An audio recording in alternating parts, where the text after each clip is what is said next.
got the Super Speed Dilemma by Film Junkie. Super speed is my favorite superpower, period. I simply enjoy almost everything about it. The problem is, it's almost impossible to implement into a film, show, or animation without some sort of inconsistency popping up later down the line. It seems that the cooler you try to make a speedster look, the more unusable they become. Now, what does that even mean? Let's take the scene with Quicksilver from X-Men, for example. It's one of the most memorable, entertaining, and unique scenes from the X-Men movies, and is clearly extremely popular. He quickly became unique scenes from the X-Men movies, and is clearly damn, and 71, damn! That, hey. Well, they ain't getting paid off of it, but damn. Clearly extremely popular. He quickly became one of the audience's favorite characters in this film. Here's the problem. By showcasing the speedster's powers in this way, you've now made it almost impossible to balance this character. By establishing that he can move so fast bullets travel at the pace of a garden snail, you've thrown away almost any chance of including this character in a fight down the line, because they would just go up and clap the bad guy's booty cheeks before you can even realize what's happening. And it always... And that also is probably why when he lost in the later movies, it was like, how the f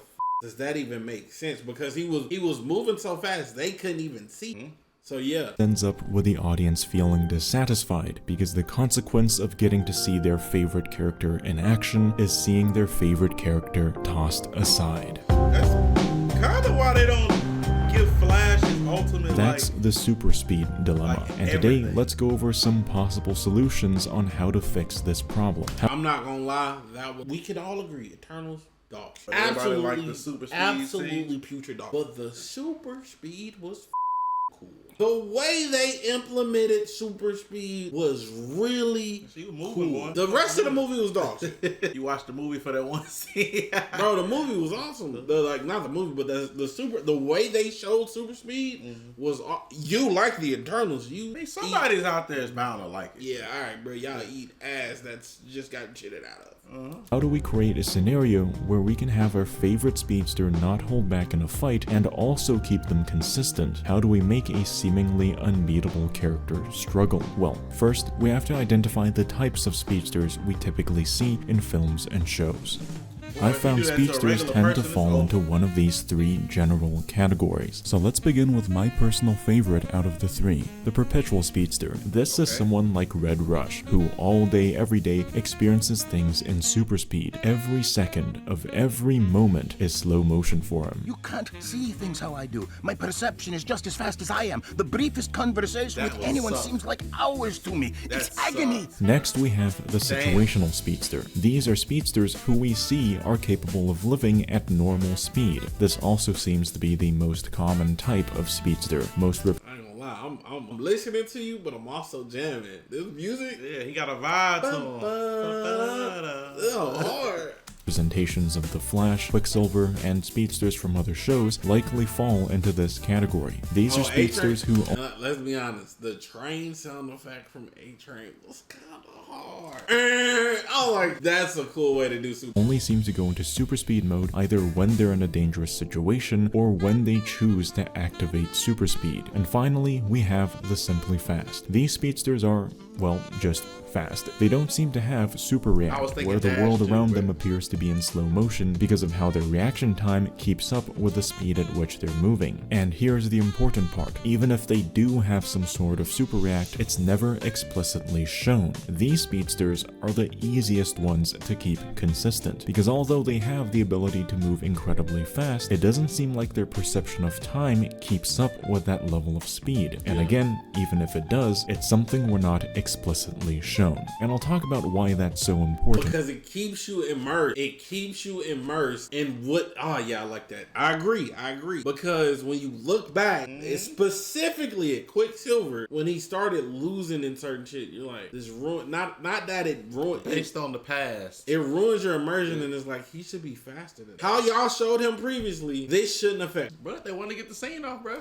Later. So now that we've got the three main categories we'll be working with for this video, let's talk about what causes this inconsistency. And really, it boils down to one thing in particular, which you've probably noticed me emphasize, and that's the character's perceived level of power from the audience's perspective. If from the audience's point of view, there's too great of a perceived imbalance of power between our speedster and their enemy, then of course that defeat isn't going to... This was so bullshit. Go ahead.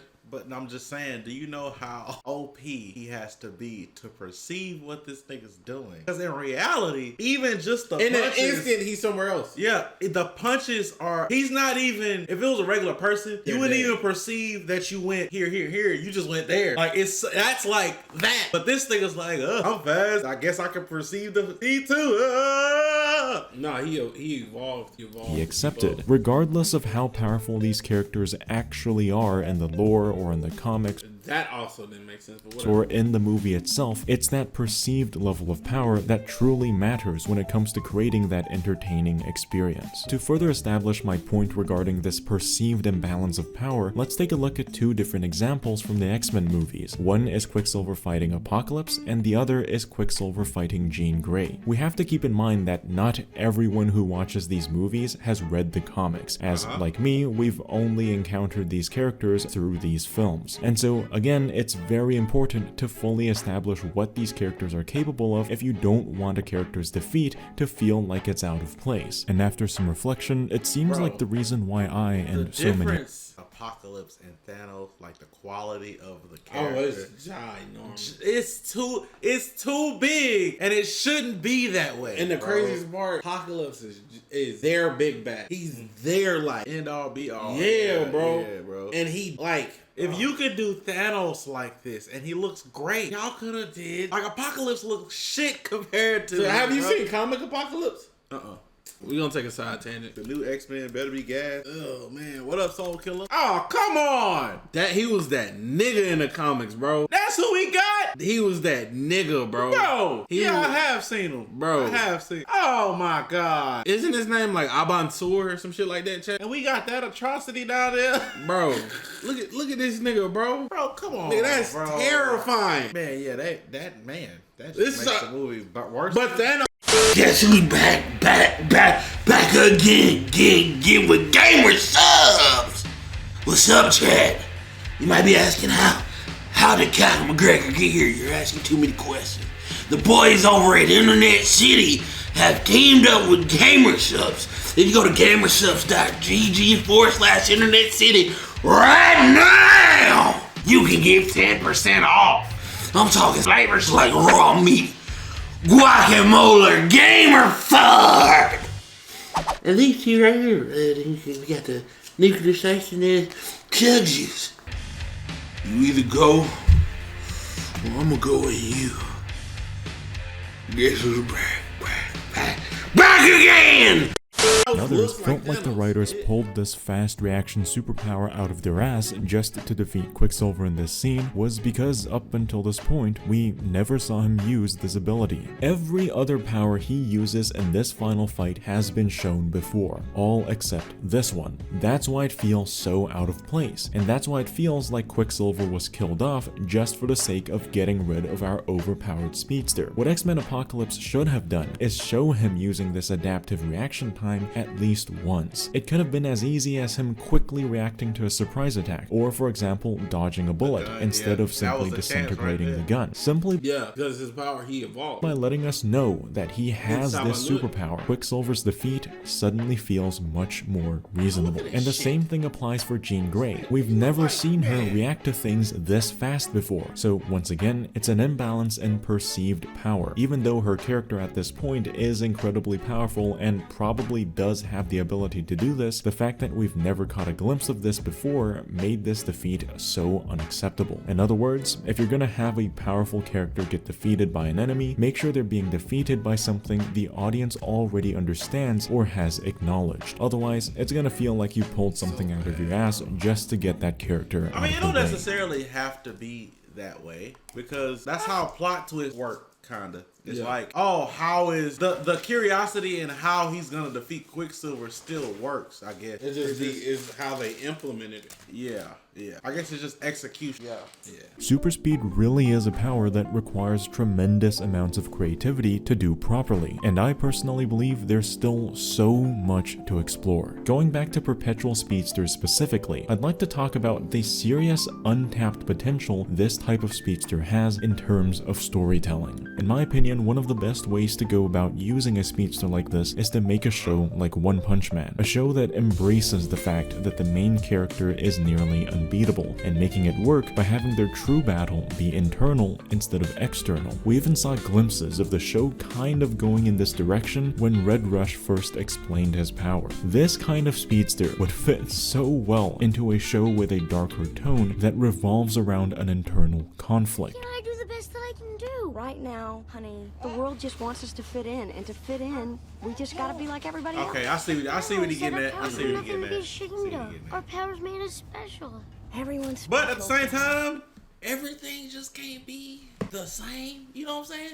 it's like I get if they want to try something different, you just got to figure out how to execute that different, which is harder, easier said than done. And we also have to be realistic, like especially with like SuperSpeed, for example, right? SuperSpeed isn't even represented well in the comic. They have the right to explain what's going on. Mm-hmm. They have to use dialogue. They can't draw it. Yeah. So we're attempting to show something we can't even remotely closely replicate or perceive. Which is another way of saying no one is. Right. Next up, we have the most common type of speedster, which we see everywhere, the situational speedster. This is the kind of speedster that seems to be able to control when their power is active and when it isn't. So unlike the perpetual speedster, they can actually live a normal life. This type of speedster typically loses fights when they, for no reason whatsoever, exit out of super speed just to stand there and do nothing, allowing the enemy to punch them.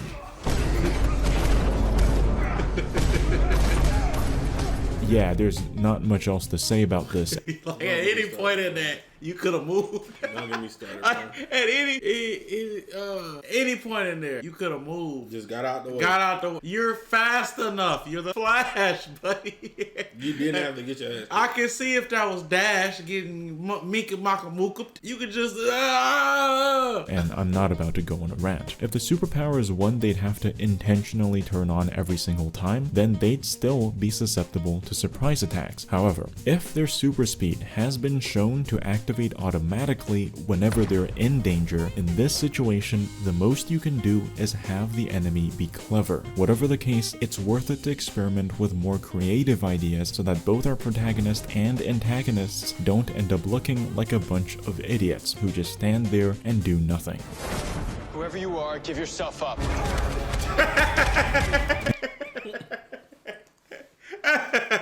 And finally, the Simply Fast. As we previously established, this is the most consistent type of speedster, as they simply just aren't that overpowered, resulting in the show not having to make them extremely stupid in order to beat them. And in my opinion, this is the type of speedster that is most suitable for films, shows, and animations in general. Without a reaction time as fast as they are, enemies have the ability to catch them off guard, set up traps and ambushes, or directly confront them in the fight. And as we mentioned before, even if your speedster does have some level of super react, it's important to never explicitly show it to the audience, because as long as the viewer doesn't know exactly how fast they can see things, a speedster's defeat by some sort of surprise attack would likely still be acceptable in the viewer's eyes.